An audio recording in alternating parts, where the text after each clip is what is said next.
Setelah pemerintah Kota Makassar melalui Satuan Polisi Pamong Praja gencar melakukan penertiban Pak Ogah yang kerap meresahkan pengguna jalan. Selain itu, Satuan Polisi Pamong Praja Kota Makassar juga merazia sejumlah indekos yang kerap digunakan sebagai tempat prostitusi. Lalu seperti apa tindakan dan penertiban yang dilakukan Satuan Polisi Pamong Praja Kota Makassar? Ini akan kita bahas di segmen dialog yang akan dipandu oleh rekan kami Henta Bakti. Tetaplah bersama kami di Kompas Sosial.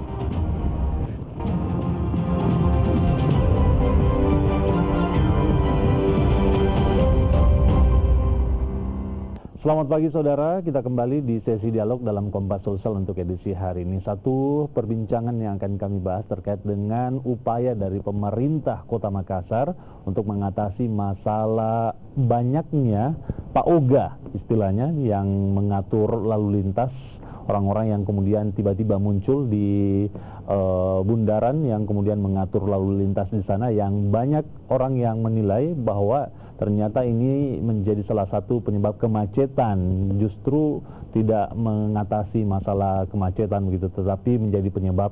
Dan pemerintah Kota Makassar ingin serius untuk mengatasi Pak Ogah ini, dan mereka kemudian telah melakukan kerjasama dengan pemerintah provinsi untuk mengatasi masalah Pak Ogah.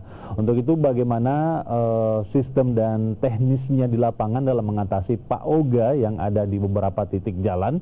Langsung saja kami hadirkan di studio Kompas TV Makassar, ada Kasat Pol PP Kota Makassar, ada Iman Hud. Selamat pagi Pak Iman, apa kabar? Selamat pagi, kabar baik. Terima kasih Pak Iman, di kesempatan pagi ini Anda begitu banyak aktivitasnya tapi menyempatkan datang ke studio Kompas TV memenuhi undangan kami begitu ya. Pak Iman, sejauh ini Kota Makassar begitu ya, salah satu penyebab kemacetan di beberapa titik Kota Makassar hadirnya Pak Ogah, orang yang kemudian muncul untuk mengatur lalu lintas begitu di perputaran jalan.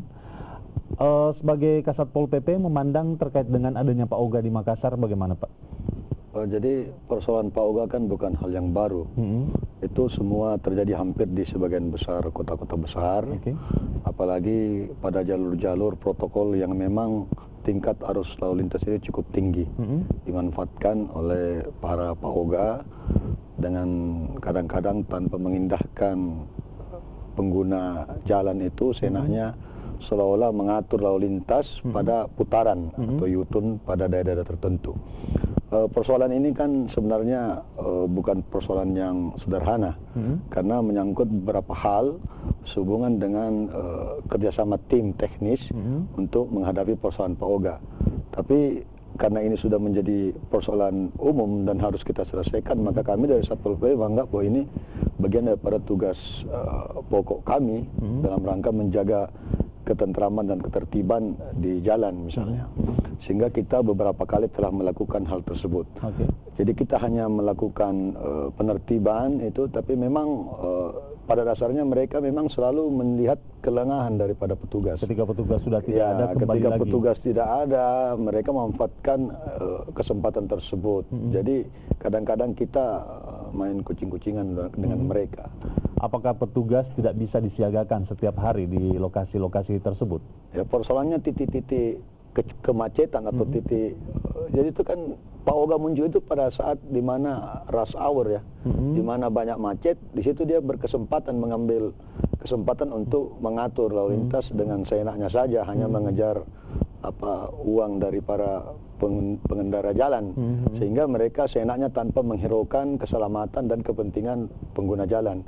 Ini yang jadi persoalan. Kenapa? Karena memang adalah suatu fenomena bahwa Kota Makassar ini dengan pertumbuhan penduduk begitu cepat, kemudian perkembangan ekonomi yang cukup tinggi, sehingga memungkinkan itu peluang-peluang itu terjadi, dan biasanya terjadi pada daerah yang macet, bukan yang pada lengang.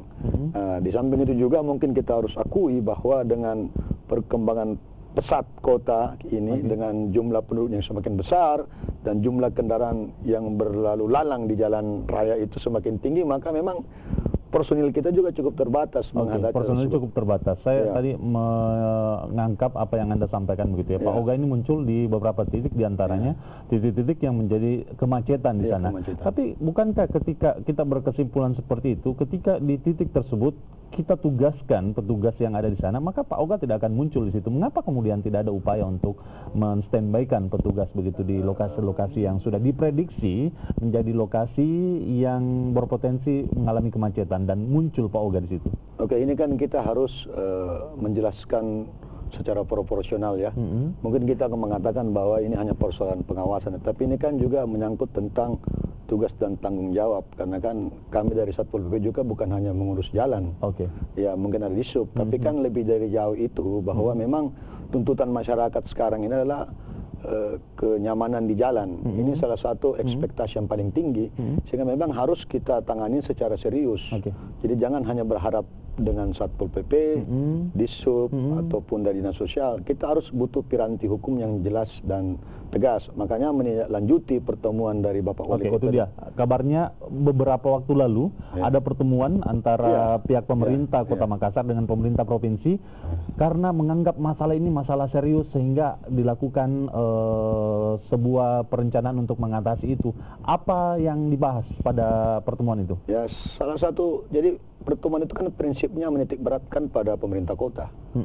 Jadi saya rasa provinsi juga sudah mengakui bahwa dia terbatas personil, sehingga harapannya hanya pada pemerintah kota. Ya, tapi saya berpikir bahwa ini kan kepentingan umum. Mau tidak mau, suka apa tidak suka, menjadi tanggung jawab saya sebagai Satpol PP. Namun pun harus dipahami kalau secara undang-undang kan jelas tugas saya adalah semua peraturan daerah. Tidak hanya soal Pak Oga ini. Ya, kita berharapan dengan misalnya pedagang kaki lima, kemudian parkir sembarangan, kemudian kesemrawutan yang lain. Misalnya. Tapi kalau begitu harus ada koordinasi begitu. Apakah itu sudah dilakukan koordinasi antara Satpol PP dengan Dishub begitu? Siapa yang akan kemudian menindak Pak Oga ini di waktu-waktu tertentu begitu? Ada komunikasi yang dilakukan Satpol PP dengan Dishub begitu? Saya rasa kalau kita mau cari persoalan kan memang cukup jelas bahwa persoalan itu kan pada penegakan hukum. Sedangkan penegakan hukum tentang Pak Oga itu kan fenomena yang baru. Sehingga kadang-kadang kita harus saling mencari celah untuk melakukan penindakan hukum.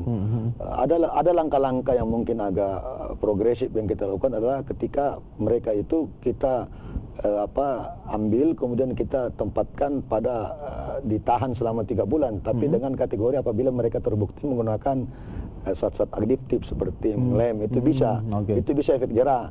Tapi kalau seperti yang kami lakukan mungkin sudah berulang kali, ini tanda kutip bukan berarti saya menyerah dengan persoalan ini, tapi ketika kita sudah tangkap, kita ambil, terus kita mau apakan? Kita lepas kembali, dia lakukan lagi. Jadi memang itulah yang terjadi. Makanya ini kan persoalan anak jalanan, kemudian gelandangan pengemis, itu kan bagian tidak percaya dari masyarakat kota. Sehingga ini apa yang menjadi permasalahan di sini? Payung hukumnya kah yang belum ada, aturannya, peraturannya kah yang belum ada, atau bagaimana untuk kemudian bisa membuat Pak Oga ini jerah? Karena ketika lakukan razia, ditangkap, diberitahukan, kemudian dilepas, muncul lagi di jalanan. Jadi kita kan bisa menggunakan analogi yang lain. Sedangkan narkoba saja ditembak mati saja masih ada, nggak ada habisnya kan.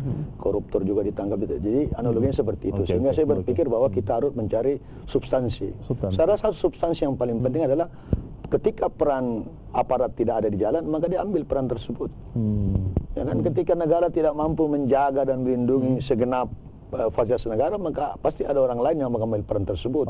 Itu kan gejala premanisme seperti itu. Tapi saya yakin dan percaya kalau sekiranya memang kita mau serius, solusi yang paling tepat adalah bagaimana penambahan personil. Saya pikir seperti itu. Solusi yang paling tepat penambahan personil ditempatkan di lokasi-lokasi tertentu.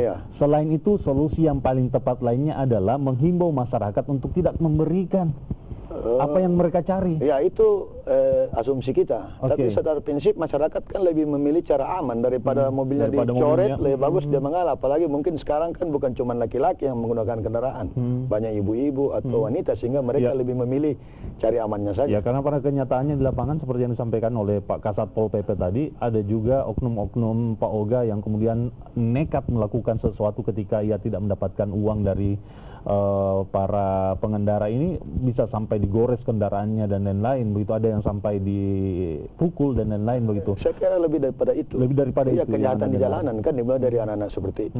Nah, lalu kemarin setelah dilakukan rapat pertemuan, kabarnya Anda setelah rapat langsung turun langsung begitu ke beberapa titik. Apa yang Anda dapatkan? Ya, dari mereka juga mengadakan perlawanan kan. Ada yang Anda ada di 4 mana, orang di Pak? daerah veteran. Daerah veteran. Ya, tapi saya lewat baru beberapa setelah itu saya Waktu lihat itu Anda ke sana berapa orang? kami dari tim ya, Terdapat berapa orang? ada sekitar 7 orang, tapi 7 orang. sempat terjaring 4 orang dan salah satu di antara mereka itu melepaskan busur dan anggota saya sempat terserempet busur di bagian kepala.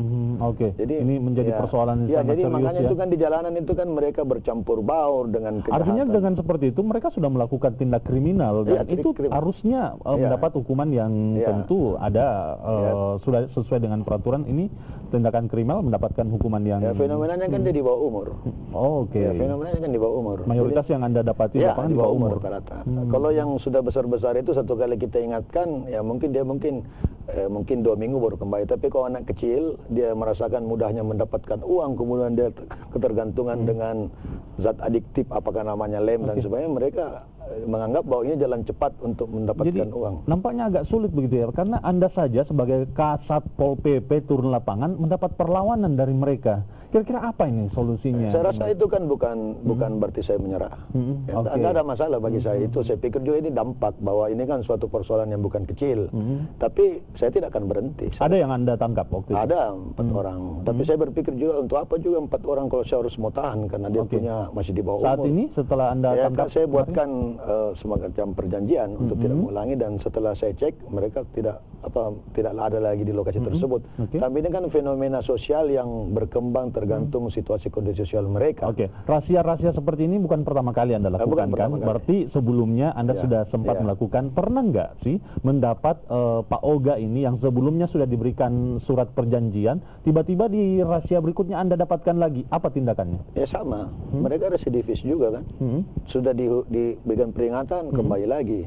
Jadi memang harus ada efek jerah. Makanya saya paling tertarik itu ketika Pak Oga di bawah umur kemudian diberikan pembinaan selama 3 bulan di karantina, itu lebih. Dan itu belum terjadi? Itu harus relevansinya dengan ketika dia menggunakan lem, terbukti, itu baru dia dikarantina oleh dinas sosial. Begitu kompleks ternyata ya. Sangat yang kompleks. Dihadapi di lapangan begitu ya. Kita akan lanjutkan lagi beberapa perbincangan terkait dengan Pak Oga ini yang kemudian nampaknya begitu serius yang akan dilakukan penertiban begitu di beberapa waktu ke depan.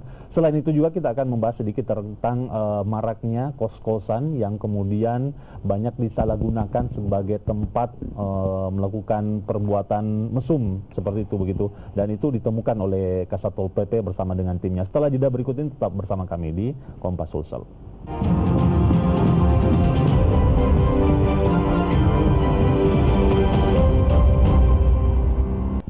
Anda warga Kota Makassar, di beberapa titik di Kota Makassar pasti Anda akan selalu menjumpai keberadaan Pak Oga yang kemudian mereka menjual jasa, membantu pengendara untuk berbalik arah ataukah ke arah yang lain begitu, dan ternyata sebagian orang memandang bahwa keberadaan mereka justru menjadi penyebab kemacetan di Kota Makassar. Ini akan diatasi oleh pemerintah Kota Makassar. Dalam hal ini Kasat Pol PP akan turun langsung ke lapangan untuk kemudian menertibkan mereka.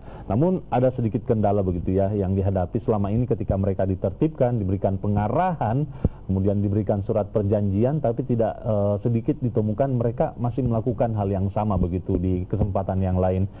Baik, kemudian langkah berikutnya setelah kemarin melakukan razia di beberapa lokasi tentu tidak cukup sehari saja begitu, karena di Kota Makassar ada beberapa titik yang kemudian keberadaan Pak Oga ini muncul begitu. Selanjutnya apa lagi yang akan dilakukan Pak? Apakah dalam jangka waktu seminggu 2 minggu razia akan terus dilakukan atau bagaimana? Tadi kita patroli lagi, jadi patroli lagi, siang sore patroli lagi.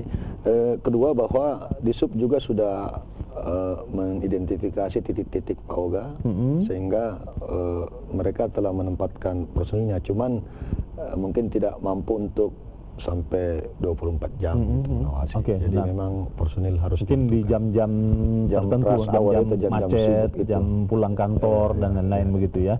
Saya ini juga dianggap masalah serius oleh Bapak Gubernur, karena saya sempat membaca beberapa komentar Pak Gubernur beberapa waktu lalu memang sudah menyoroti masalah keberadaan Pak Oga ini di Makassar begitu ya. Ini tentunya menjadi pekerjaan yang berat juga begitu. Apa yang kemudian Anda janjikan begitu kepada masyarakat Makassar untuk kemudian ada pegangan dari mereka bahwa pemerintah benar yakin ingin bekerja mengatasi masalah Pak Oga itu? Artinya kita berbuat saja. Jadi you will never find real answer before you try. Bekerja saja. Mengenai bagaimana pirantinya, biarlah stakeholder yang bersangkutan mempersiapkan itu. Tapi secara prinsip apa yang saya bisa kerjakan bersama teman-teman di sub kita kerjakan. Lalu sebagai masyarakat, apa sebenarnya yang harus kami lakukan begitu ketika berhadapan dengan Pak Oga di Makassar ini? Ini kan fenomena sosial yang dimulai dari keluarga. Jadi biasanya yang melakukan tindakan Pak Oga kan itu ya yang kurang tertib dalam keluarga. Jadi keluarga broken home.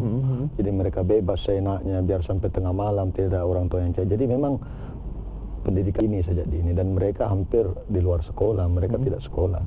Jadi memang perlu secara holistik ditangani ini, pemerhati sosial, bahwa ini fenomena dari sosial kondisi masyarakat. Oke, artinya masyarakat diharapkan ikut terlibat juga begitu ya, dari tingkat keluarga ini, baik dari dalam segi apapun gitu ya, menginformasikan kepada pemerintah bahwa ada Pak Oga di sini, atau mengambil keputusan atau jalan lain untuk kemudian memberikan bimbingan pengarahan kepada Pak Oga. Itu juga dibutuhkan oleh masyarakat begitu ya. Tokoh-tokoh masyarakat juga dibutuhkan peran aktif untuk kemudian memberitahukan orang yang ternyata di kompleks mereka yang turun langsung ke jalanan untuk sadar dan lain-lain begitu ya. Baik, itu sedikit permasalahan yang ada di Kota Makassar. Permasalahan lainnya, Anda juga beberapa waktu lalu melakukan rahasia bersama dengan tim terkait dengan keberadaan kos-kosan yang ternyata banyak disalahgunakan, baik itu dijadikan tempat untuk meminum minuman keras, narkoba dan lain, bahkan ada yang dijadikan tempat sebagai mesum dan lain-lain begitu ya. Apa yang Anda temukan di lapangan? Memang mereka kan selalu mencari kesempatan dalam kesempitan. Saya menulis seperti itu, bahwa perilaku-perilaku abnormal atau demoralisasi yang dilakukan mereka itu kan pada tempat-tempat yang memang susah dideteksi, terutama pada rumah-rumah kos, kemudian hotel-hotel, kelas-kelas melati dan sebagainya. Karena memang kesempatan itu terbuka. Kenapa? Karena memang dengan tingkat rumah kos yang cukup banyak, kemudian ini adalah kota besar yang jumlah penduduknya banyak, sehingga memang dibutuhkan lebih intensif dalam pengawasan. Tapi kan sangat terbatas juga dengan jumlah petugas yang akan mengawasi, sehingga mungkin lebih daripada itu ya kita menghimbaulah kepada asosiasi hotel untuk menjaga kejadian seperti ini. Karena mau tidak mau pasti sedikit banyaknya tentu pemilik rumah kos atau tanda kutip hotel itu tahulah kalau ada misalnya prostitusi, apakah yang bersifat online atau memang menyediakan seperti itu. Dan memang ada beberapa yang kita deteksi, tapi kan modus operandinya kan lihai mereka dengan berbagai macam alasan, sehingga susah untuk membuktikannya. Ada jadwal rutin yang dilaksanakan oleh Satpol PP untuk merahasia itu semua? Jadi rahasia itu kan tidak ada rutinnya. Kenapa? Karena kalau rutin dia pasti hitung bahwa berikutnya kita akan jadi tapi di 14 kecamatan itu Satpol melakukan rahasia. Tapi hampir pasti tempat-tempat yang kemungkinan bisa melakukan didatangi kejahatan tersebut itu memang sudah dimasuk dalam pengawasan. Gitu. Sejauh ini yang sudah didapati, ditemukan, bagaimana penanganannya, ditangkap, lalu seperti apa bentuk penanganannya? Kita pernah melakukan razia itu kalau memang terbukti beberapa kali, ada beberapa rumah kos, tidak perlu saya sebutkannya, tapi memang beberapa kali tempat itu tanda kutip menjadi pemantauan kami, itu sudah ketiga kalinya itu dia melakukan transaksi narkoba. Ya, cuman yang prostitusi itu belum bisa kita buktikan karena memang rapi sekali bentuknya itu, seolah-olah mereka tamu, kemudian kita sementara, tapi susah untuk dilacak. Tapi kita sudah tahu bahwa ini apa rumah kos, kemudian ada hotel-hotel kelas melati itu yang memang sudah terindikasi menyiapkan. Tapi apakah dia hotelnya menyiapkan atau dari luar kemudian memanfaatkan hotel atau rumah kos tersebut. Oknum yang ditemukan kemudian akan berikan pengarahan atau diserahkan kepada pihak kepolisian? Jelas kalau misalnya melanggar undang-undang pidana, jelas kita limpahkan ke kepolisian. Seperti yang kemarin kita temukan ada beberapa orang yang menggunakan narkoba, kita serahkan ke kepolisian. Oke, ini tentunya menjadi hal yang harus diperhatikan kepada pemilik kos begitu ya. Selain itu, para tetangga juga dihimbau untuk berperan aktif begitu, melaporkan dan menginformasikan hal-hal yang mencurigakan terhadap aktivitas di sebuah kos atau di hotel dan lain-lain, dan melaporkannya kepada RT, RW dan lain-lain begitu Pak ya. Apa yang Anda ingin himbau? Jadi saya rasa ada aturan kependudukan untuk setiap penduduk atau warga negara yang memasuki suatu tempat itu harus melapor ke RT. Cuman kan ini fungsi rumah kos itu kadang-kadang dia semi hotel. Ada yang per hari, yang per 3 bulan. Padahal itu kan aturannya tidak boleh seperti itu. Yang kedua, banyak rumah kos itu sifatnya eksklusif. Mereka tidak memberikan kesempatan kepada person untuk jauh mengetahui lebih dalam, sehingga dia eksklusif seperti itu. Jadi ada semacam batasan sehingga tidak mudah diawasi. Padahal kita sudah mengatur sedemikian rupa bahwa segala sesuatu yang menyangkut tentang mutasi penduduk, perpindahan penduduk, kedatangan penduduk harus melapor. Ya, ini banyak kita temukan. Banyak ditemukan. Baik. Dan sebenarnya juga di banyak tempat juga banyak terjadi seperti itu. Itu pengawasannya mungkin tentu semakin diperketat, semakin diperkuat begitu. Salah satu mungkin hambatan yang dihadapi adalah keterbatasan petugas ya, Pak Iman. Apakah petugas yang ada di Satpol PP ini masih mampu, masih mengcover semua daerah wilayah untuk mengatasi berbagai permasalahan di Kota Makassar begitu? Ya memang kalau dari rasio jumlah kan jauh ya? api daripada panggang. Idealnya kan satu Satpol PP itu melayani 350 orang. Tapi setelah saya kalkulasi dengan jumlah penduduk 1,6 juta, itu satu orang melayani 1.900 orang. Itu ya makanya secara jauh ya? Ya ini kan jumlah Satpol PP ini 5 tahun lalu, sedangkan kota berkembang sudah 5 tahun ke depan. Apakah tidak ada proses perekrutan lagi? Ya saya sudah sampaikan seperti itu. Ya, mudah-mudahan para pemirsa dan DPR mendengarkan ini sebagai masukan. Karena itulah intinya, tidak rasional dengan jumlah provinsi. Satu hal lagi, ini sudah di bulan Februari, di pertengahan Februari ada katanya sih peringatan bagi anak milenial nih yang selalu mereka tunggu-tunggu, seperti selalu menjadikan hari spesial yaitu 14 Februari, hari Valentine dan lain-lain. Dan tidak sedikit yang kemudian beranggapan bahwa di momen itu banyak sekali terjadi tindak prostitusi dan lain-lain begitu. Apa penanganan dari pihak Satpol PP untuk menghadapi itu? Ini kan fenomena milenial ya. Harus komunikasi, informasi, globalisasi yang begitu cepat, seolah-olah tidak ada batas negara. Informasi begitu cepat, termasuk perayaan Valentine. Itu telah kita antisipasi sejak 2015 bahwa kita telah menyampaikan kepada, terutama yang menyangkut alat kontrasepsi yang dijual bebas. Nah itu kita menghimbau kepada semua minimarket untuk tidak menjual bebas. Nah yang kedua bahwa kita akan melakukan razia. Ada razia. Razia jangan sampai momen ini dijadikan sebagai arena berhubungan bebas, karena ini acara Valentine. Padahal semuanya secara substansi kan bisa kita salurkan dengan cara yang positif, ya, untuk berbagi sesama atau hal yang lain. Tapi bukan berarti bahwa kita anti dengan Valentine, tidak. Tapi kan ini bagian daripada perkembangan sosial. Tapi tanda kutip ada nilai-nilai moral, ada nilai-nilai sosial yang ada dalam Kota Makassar yang harus kita jaga, walaupun tidak tertulis secara legal formal, tapi kita sebagai Satpol PP penegak hukum berarti termasuk hukum-hukum yang ada pada nilai-nilai sosial masyarakat yang harus kita tegakkan. Oke, baik. Ada tindakan yang akan diambil untuk menghadapi momen ini, dan pihak Satpol PP sendiri akan melakukan razia dan lain-lain gitu untuk menghadapi ini. Baik, saya persilakan satu kesempatan terakhir untuk Bapak menghimbau seluruh warga Makassar untuk kemudian bisa aktif menjaga keamanan Kota Makassar, aktif mengawasi titik-titik jalan, soal Pak Oga, kemudian soal kos-kosan. Silakan. Penegakan hukum atau aturan itu kan kebutuhan masyarakat, bukan kebutuhan Satpol PP. Kenapa? Karena hukum itu adalah yang menjaga kita semua, dan saya berharap kepada semua warga masyarakat untuk sama-sama menjaga penegakan hukum. Kalaupun misalnya ada hal-hal yang mengganggu ketentraman dan ketertiban, bisa langsung menelpon ke 112 menyampaikan, karena yang jaga kota ini bukan hanya Satpol PP tapi semua warga masyarakat. Semua warga Makassar terlibat untuk menjaga keamanan di Kota Makassar. Untuk mendapatkan bantuan dari Satpol PP, Anda bisa langsung saja menghubungi call center Kota Makassar 112 yang nanti akan dilanjutkan ke pihak Satpol PP begitu. Terima kasih Pak Iman Hud sebagai Kepala Satpol PP Kota Makassar yang telah memberikan penjelasan kepada kita terkait dengan apa yang kita bahas di hari ini tentang penanganan dan penertiban Pak Oga dan juga kos-kosan yang disalahgunakan begitu.